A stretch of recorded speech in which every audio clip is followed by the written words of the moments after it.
बेसन लिया है 4 कप। और कितने कप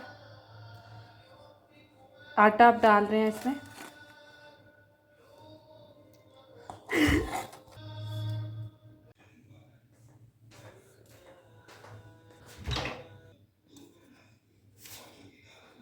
टू टीस्पून हम लोग नमक ऐड करेंगे, देखना ज़्यादा ना हो।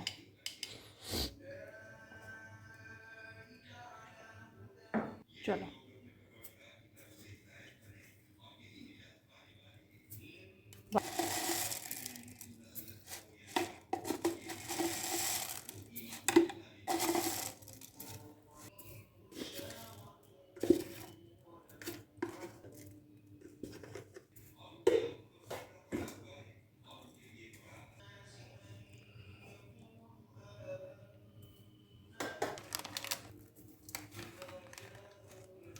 अच्छा जी, हम लोग अब ये सब्जियां ऐड करेंगे इसमें। हमारे पास 2 मिर्ची हैं, 2 प्याज दरमियाने साइज़ के, धनिया और पुदीना।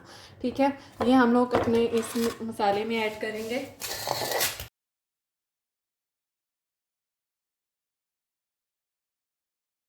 आप लोग भी ट्राई करें। इन सब को अच्छे तरीके से हम लोग ने मिक्स करना है।